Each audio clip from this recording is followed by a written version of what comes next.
Thank you for that introduction, Lisa. My name's ANITA SETHI and I'm absolutely delighted to be chairing this event with the wonderful Caroline brothers, in which we'll be discussing writing about conflict. How do individuals cope in the aftermath of violence?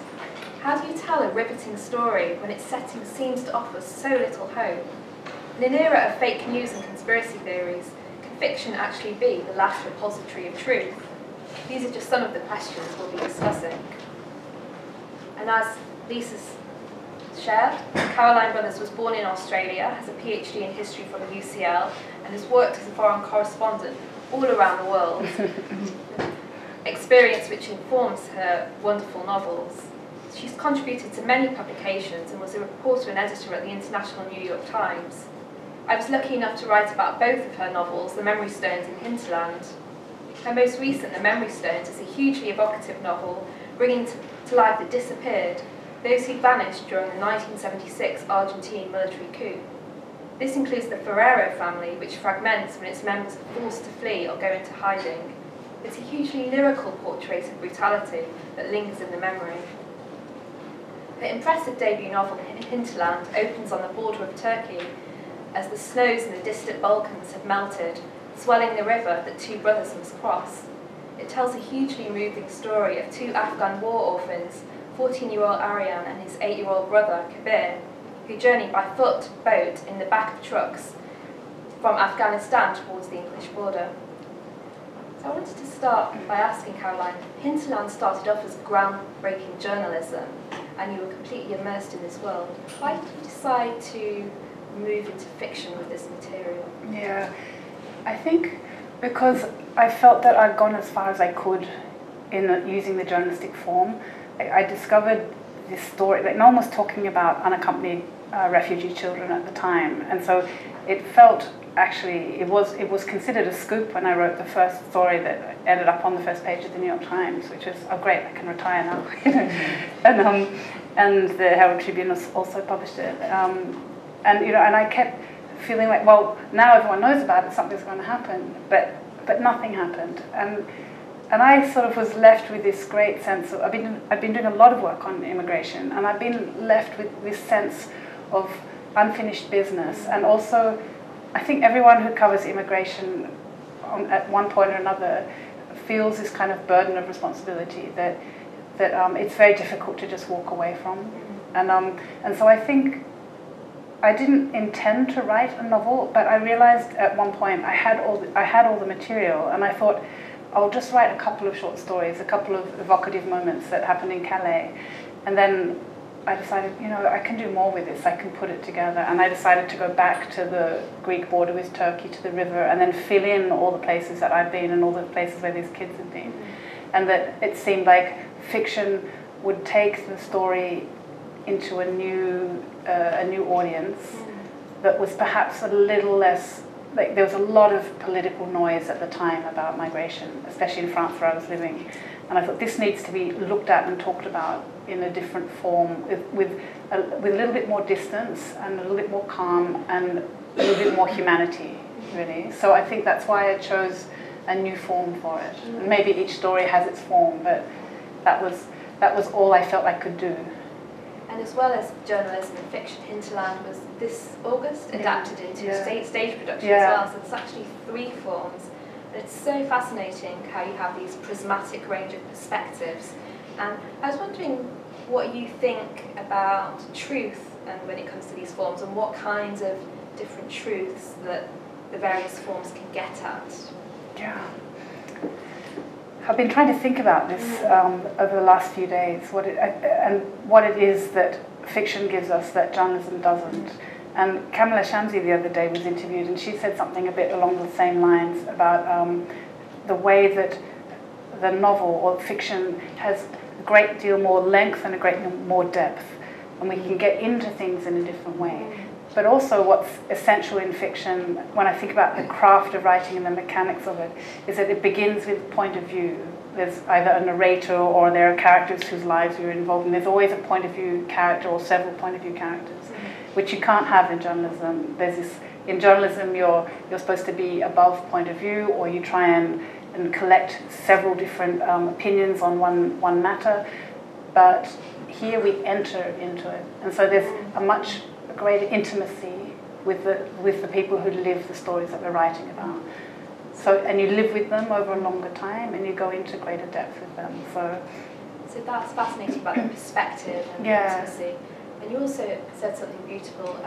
You said, I'd written my story, but what was I supposed to do with all the leftover emotions? And I wanted to talk a bit about emotion and fiction, because that's something that journalism struggles with. I mean, journalism is very good at fact and news reactive responses, but I mean, this huge terrain of human experience, emotion. Yeah, I think emotion is mistrusted, deeply mistrusted in journalism. And I even felt that covering those stories as a reporter, that there was suspicion about it, or if you got too close to your subject or you cared too much about it, it was almost like you were seen as losing objectivity, even if that opinion that you'd arrived at had been the result of conversations with many, many players across all strands and all perspectives in this subject. So it's not the right place, perhaps, for the emotion, but I felt like I wasn't done with it, and there's a little boy that I quote on the first page of Hinterland, Jawad, and he was this little 14-year-old kid, skinny as a rake, had horrible, horrible things happen to him in Iran, and had washed up, somehow carried along these big migration routes with other Afghans, showed up in Paris, and we had the conversation on the footpath, and he said, how should I make a future? How should I make a life?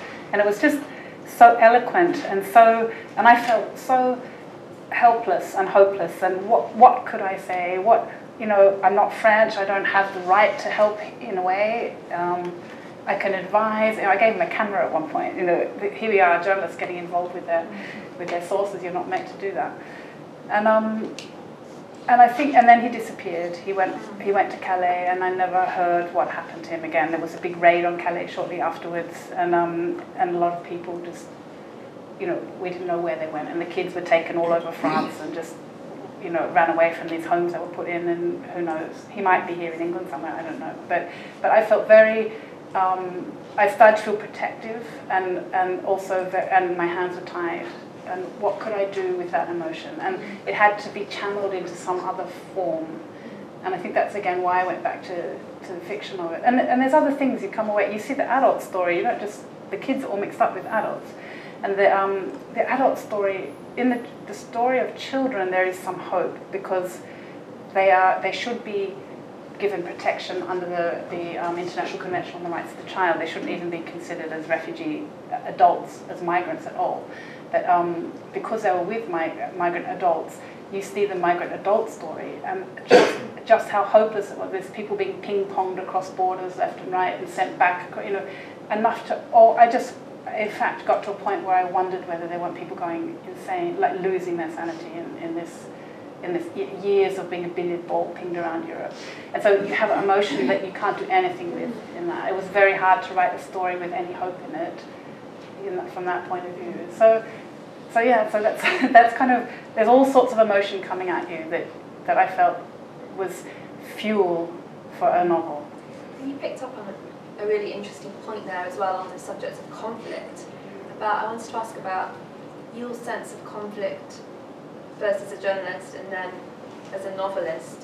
I mean, you said that journalists aren't supposed to get too involved with their subject matter, which is obviously hugely difficult to maintain this objectivity when faced with such a, what you called a human interest story, and these are really real human interest stories. So share with us more about that. I mean, did you feel this sense of conflict as a journalist, and did writing about it as a novelist free you from that and allow you to become more emotionally engaged? I think what I felt more than a sense of conflict internally was a sense of duty to do my very, very best to write a story that couldn't be shot down, because it had to be factually correct on every front that I could think of, because I was exposing, in a sense, a point of view. And because it was a point of view of living people, I felt almost a duty to do it as right as I could, to be as honest as I could. The conflict, I think in a journalistic context, there are so many checks and balances on that you have editors. You're not just writing in a vacuum. Like, So you have to write, your stories they might not want the next story that you might want to write. It's that sort of level of conflict perhaps. Not wanting to go further with these stories and not being able to because of all sorts of practical problems within journalism now. And as a novelist, it was freeing, it was liberating. So you've done some absolutely extraordinary research for both of the novels. So share with us that experience and what it was like researching issues which are still very politically volatile. Yeah, live issues. Live issues. For Hinterland, I'd done a lot of the research already, but I still needed to. I had gaps in my knowledge that I needed, so I used as many. I went to all the sources I could find. I spoke to living people. I had an Afghan friend who I could run all my doubts and questions by and ask about things to make the language authentic and the imagery authentic, and even something mechanical like writing a simile or a metaphor. But would they have known that, or what would be their frames of reference? So there was all that kind of. Those kind of questions that was levels of research that I hadn't looked for or expected at the outset. With Memory Stones, it was different. I'd done an initial interview about 10 years before I even thought about writing that book, and it was a subject that I was fascinated with, and I wanted to know more. So there was a great. I was driven by the curiosity and by wanting to know. I ended up in Argentina. Ended up in courtrooms. Saw the dictators on trial. I mean, met some stolen children who'd recovered their identities, met the grandmothers, and met as many of the players as I could. So you go into it in terms of research. I went in as a journalist, using my journalistic interviewing skills, if you like, but also as a historian. So reading more widely, trying to situate it all the time, questioning my sources and questioning the books that I was reading, and trying not to get pulled into the politics. Because you mentioned that it was these are still live issues. Yes. And in Argentina, it was the Kirchner government was very much using human rights as a political platform, and I felt very anxious about being pulled into that, which is one of the reasons I wrote about a grandfather more than a grandmother, because the grandmothers, well, they are political actors, and in Argentina, it's very difficult not to be get drawn into the politics of it. So I wanted to try and keep. I don't want to be accused of writing political novels in the sense that we're suspicious of them because we're worried that it's propaganda and it's going to make us believe things that we don't want to believe, or that we're misinformed about, or we're pulled by the emotion. So I was very careful, again, to be as, in both these books, to the extent of kind of madness, but checking that facts were as correct as I could, to the extent of being on a train and looking at in Athens and trying to work out what side of the platform a kid would scramble onto a train. I mean, it was that depth of research, which is probably a little overkill, but that I wanted to feel that I was bulletproof in writing it. And in both of the novels, you have this real talent for making the invisible visible and giving voice to the voiceless, and that's quite literally the case in the Memory Stones, in which we're dealing with the vanished. Tell us more about the vanished, because astonishingly, so many of us don't know about this, because it's a part of our history which is, we're not taught about this, we don't really know about this. It's a very dark twist on totalitarian type regimes or fascistic regimes. It's quite interesting because when I thought, oh, they disappeared, that's something related to Argentina, and we might have heard of the grandmothers of the Plaza de Mayo, so it was like, that's an extraordinary, weird thing that happened there. And then you start writing about it and you realize that it's not only Argentina, and then there's a big issue of stolen generations in Australia. It's been in the media a bit more recently about Madrid. In Spain, they're finding that since the Franco times up until the present day, until the 90s, there was judges and nuns and doctors involved in taking children from mothers and giving them to other families illegally. I mean, and you start to discover that it's a much broader subject, which kind of put ice down my spine a little bit. It was a bit frightening to realize that children aren't safe and probably have never been safe. And we're so used to thinking that a child grows up in a family and that's defined. But when I've been talking about the book, for example, I did a reading in India, and a woman came up to me who'd been writing about Sri Lanka, and she was amazed to meet me because she'd been writing about the disappeared in Sri Lanka. And everywhere where there's civil wars, I think, of some sort, mean, I don't know if I'm going out on a limb here, but it seems to be not only a figment of civil wars, because the Nazis did it famously in Eastern Europe as well. But it is, I mean, I could, if you want me to explain a little bit more about what happened in Argentina, I can, but it was basically a fascistic regime. Even that sounds loaded when I say that, but it was basically a neoliberal, it was a military coup, and the junta took over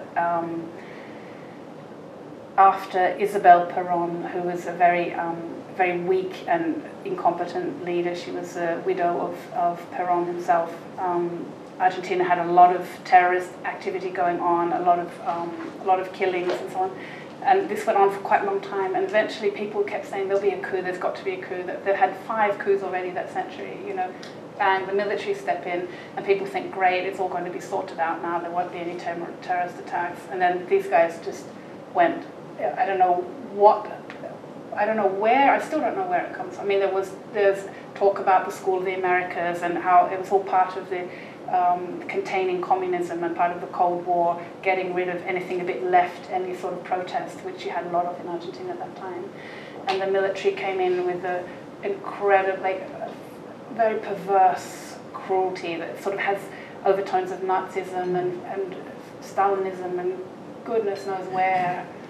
But there are these threads that you can follow. The French school as well, what the French had done in Algeria, there's connections between all these things, all the methods. But they took people, anyone, not just like a leftist, but anyone who was an organizer or who could mobilize people, so union workers, even school kids that were staging a strike about the price of bus tickets, you know, and some quite, you know, liberation theologists, priests, you know, quite strongly active people who joined maybe civilian arms of some of these terrorist groups, who were out working with, doing literacy in the slums. All these people were targets. And there were lawyers, journalists, psychologists, students, and university lecturers swept off the street or swept from their homes, swept from a football game or a wedding, put into a van, and with by plainclothes guys, and no one knew where they were or what had happened to them. And they were in these horrible torture centers, and there were 300 of them, they think, in Argentina, and quite a lot of them in the suburbs of Buenos Aires. People were tortured until they gave up more names, which is the method they use in Algeria. They gave up these names, and then they go and get more people. Pyramid type structure of attacking to quash civilian rebellion. And these people were terribly, terribly brutalized and dehumanized, and dropped from airplanes into the Rio de la Plata, and the families were trying. They couldn't even put habeas corpus writs in. They had no idea who to even speak to, which branch of the bureaucracy. And these people were never heard from again. And some of the women that were taken with their husbands or separately, you know, female activists, some were pregnant, and then the mothers, their mothers sometimes knew and sometimes didn't know, and would spend a lifetime looking for information about the child, or in fact, a missing grandchild. So there's children of the disappeared, which is a weird thing to think about. In terms of how individuals cope in the aftermath of violence, that's something you do so powerfully, showing the effects of violence on not only on the body but also on the mind and the trauma of it as well. I think what fascinated me, really, it's not politics, and it's, you know, human rights is part of it, but what fascinated me is what the individual is capable of doing when driven, when pushed to that point where there's no outcome. So a mother who's had her child stolen from her, or children who've lost everything, who are desperate for a future, what they're prepared to do. And it's that I found amazing, that how a family could search for 23 years or 40 years in some cases now, because some of these kids are still being found. There was one about 2 weeks ago, wow. 125th out of, they think, 400 still missing. But that kind of commitment, that incredible commitment to searching, and then sometimes actually finding these missing children over these decades. It kind of blew my mind when I first heard about it. And the reactions from both sides when the missing child, now grown up, was found was so fascinating. It shows so much about the the human mind. Tell us about some of those, because that's very surprising, aren't they? Yeah, that's what, and in a way, when I started to think about it, I thought, I guess that makes sense. But when you see the story from the point, like the novel Memory Stones is kind of a battle of points of view, and there's the point of view of the family searching for a missing grandperson. I won't give away too much. And then on the other side, there's a grandchild who is confronted with this new information about their existence. They're not who they thought they were. And for many, it was psychically very, very shattering in some cases, destabilizing. Like, you think you have this person as your mother and your father, these are your siblings and your cousins, this is your name, this is your date of birth. All that's a lie. Like, they're told that their date of birth is one thing, it's, their birth certificate's been falsified. Like, it's deeply destabilizing. And some of these kids didn't want to know. Like, I say kids, they're in their mid-30s to early 40s. Anyone born between 76 and 83. And they're sometimes fleeing the country. Like, they feel assaulted by the grandmothers of the Plaza de Mayo or one of the children of the Plaza de Mayo. Their hijos is like the next generation that's looking for their missing siblings. They feel aggressed by it, and some of them leave the country, or they employ lawyers and they fight and they say, you have no right to, because actually what happens is that if it turns out they are a child of the disappeared, then there's going to be a lot of questions asked of those parents. What did they know? Did they take the child knowingly, or was it forced upon them? Or there's every single combination of stories. But usually they were friends of the regime, and usually there's a falsified birth certificate, and that they were given these children as war booty, if you like. So some of them have really powerful reactions against the truth, which is very hard to assimilate. So fascinating. In terms of things like falsified birth certificates and identities, in a way, these children are living forms of fiction. And so there's a way that truth is so problematized for them as well. I mean, truth is such a complicated issue when it comes to their stories. We live with narratives. We live and die by narratives. And they're told one narrative, and in fact, there's another narrative that's the real one, the biological one. Yeah. But some of them, there's a big issue about names, because they're given a new, all their name is new, or falsified if you like, but they've grown up with often they'll keep the first name that they've been given by the appropriating family and go back to the names of their proper father and mother, even though they no longer exist. So they're reunited with a family with a great big hole in it with no parents. So it's very, it's tragic on every, and traumatizing on every level. Yeah. And that, as well as hugely traumatic stories, and you really get to kind of the hinterlands, the extremes of bearability. What human beings can cope with before breaking down. Also, what makes a human being do something terrible, and how do we cope when something terrible is done to us? Yeah. And I wanted to ask about this theme. Not only a theme, but this issue, very important words that we all need to live by, hope. Yeah. Because how did you find hope? Where did you find hope in the writing of the story?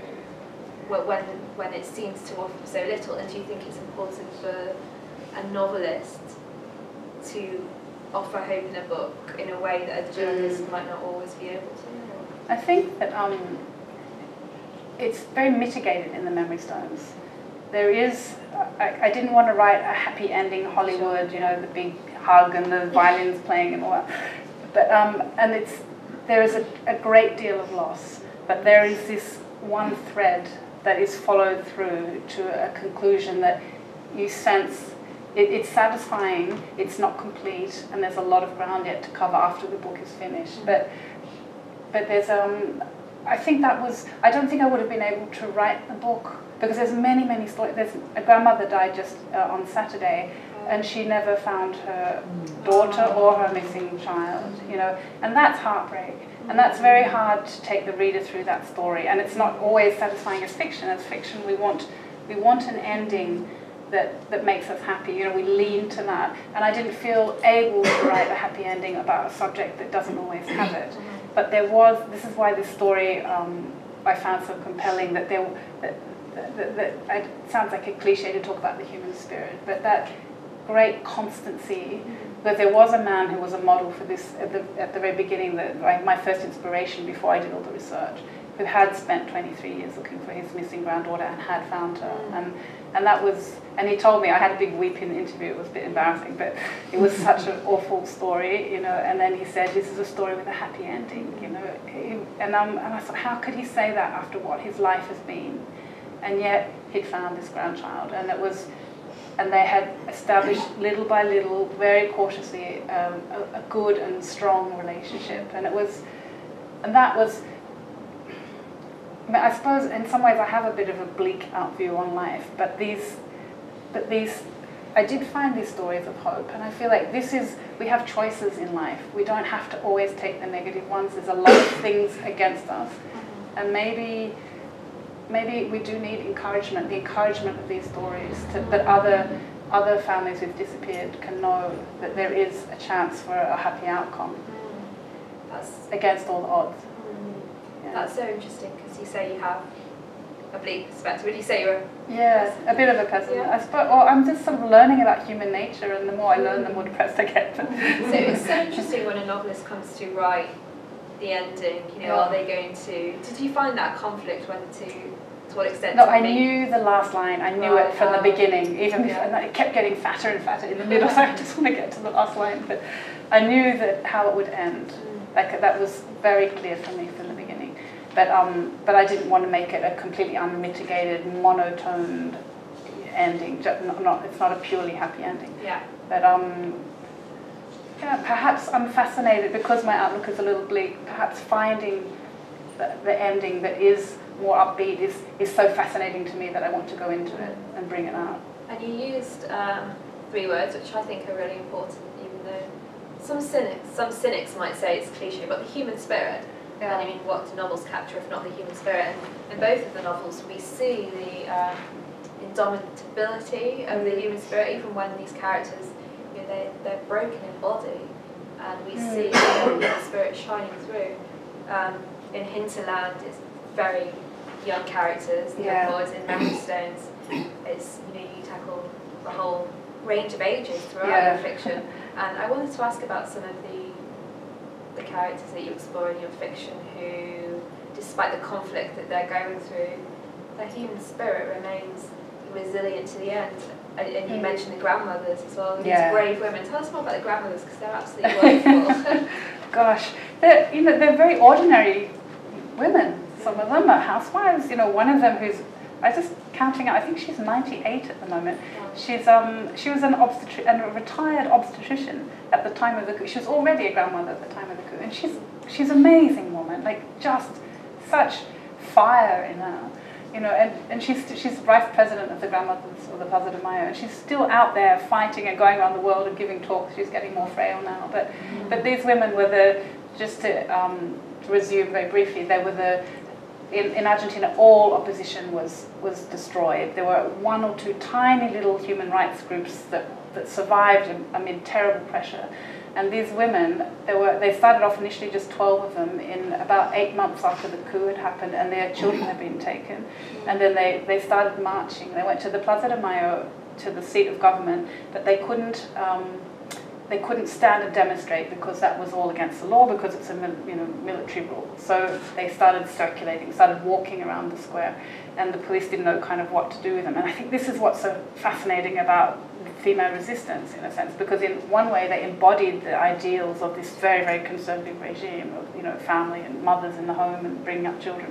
There they were with demure white headscarves, you know, going and confronting this regime. And they were disappeared themselves. There was a big assault, and 12 people were taken away, including 3 of the founding grandmothers. They were betrayed by a very nasty character who's still alive, living on a beach in Uruguay, but betrayed at a church with a kiss on the cheek at the Santa Cruz church, and then the military came and took them, and they were tortured and killed very quickly. There were 2 French nuns involved. These stories have never been, they're still alive in these countries, you know, in France as well. Still want answers. So they were massively, massively brave, and I think so angry that bravery almost didn't come into it. I think they needed their children back, and they went to that square, and they'd put marbles in their handbags, And people put little notices, denunciations, and tip-offs. Like, we saw someone do something, and that would help them. They would check things out and help. That was the only form of resistance there was, And they had marbles in their handbags because they were being charged by horses, and so they filled their handbags with marbles and chucked them under the horses' feet, the horses' hooves, as a form of resistance. I mean, they had to think on their feet and have meetings that looked like a little group of old ladies having cups of teas and cakes at a cake shop, or at someone's house. They wouldn't get the lift to the top floor because you could see the numbers if you were on the ground floor. The janitor would see, so they'd walk up, or they'd get the lift to a different floor. And, they had to be so incredibly careful. And they taught themselves, and they went around the world. They met Danielle Mitterrand, they went to United Nations, they went to America to scientific conferences where they were studying the latest developments in DNA, and it was because of them at one of those conferences, they went and asked the question, can you trace a child through the DNA of the grandparents? And this hadn't ever been done before, but a few of the geneticists said, sit there and wait. And the grandmothers went and waited. They went off and they did their models, whatever it was, and they came back in the afternoon and said, yes, it's possible. So they knew if they could find a child that could be positively identified as theirs, because otherwise if they spotted a child and circumstantially they thought it would be from their family, they had no way of substantiating that. And you need to be right, because there were a few times when they were wrong, and it's extremely destabilizing for the families, for the child. In this case it was a couple of twins. There's endless stories in this. So I had to try and distill them and get and not make it, I had to even tone down, because some of the stories there were so extreme that you would never believe it in fiction. It was incredible. Yeah, stranger than fiction. Truth is stranger than fiction, yes. And it's such an interesting question about how much the reader can bear as well. Because I know one of the themes we're discussing today is what draws us to reading so-called political novels, what draws us to reading stories about conflicts, but also, how much we can bear. I know Nietzsche's got a quote, we have art so as not to die of the truth. When it becomes, when you said you toned something down, which I think is so interesting, that you had to do that. There's also, I forget now which writer it was who said it, might have been Margaret Atwood even, about the writer going into the underworld. Oh yeah. Isn't that amazing, that essay? The writer goes down into the darkness and brings back something that we call art. I love that. She said writing has to do with darkness and the desire, or perhaps a compulsion to enter it, and if we are lucky, to bring something back out into the light. To bring it out into the light.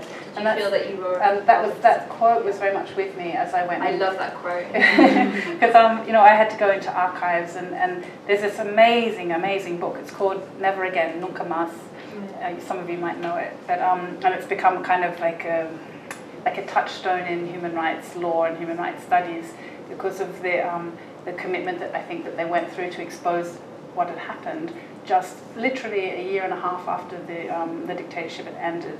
And they went and interviewed the people who had the courage to be interviewed, because Argentina has always been a very unstable democracy, and if you speak too much it could come back to haunt you. But very, very brave, an amazing document. And I read I had to just put it down. I couldn't, it's not sort of document that you can sit and read from beginning to end. It's 220 pages, and it's so abject sometimes. You just weep with it. You think, what is it about us, about the human person, that in its given circumstances can make us do such things? Right. It fascinated me. I got into all sorts of, I even read psychology about psychopathy, trying to understand where does the torture come from. But I had to read the darkest things that went on in those detention centres, and I couldn't put that in the book. I mean, I had to put a little hint of it. There's a little kind of, and I didn't know what form. I couldn't write it in a normal way. It was so deeply disturbing, and so I had to find a new form and somehow convey a bit of it, but not so much that the reader would just be find it abhorrent. And I sometimes wonder whether fiction readers, because you're so close, you're reading this so intimately, I think there's things that readers can't stand. I think it would be too much. I'm thinking of the question which echoes through Hinterland, how do you make a life, which one of the young refugees asked.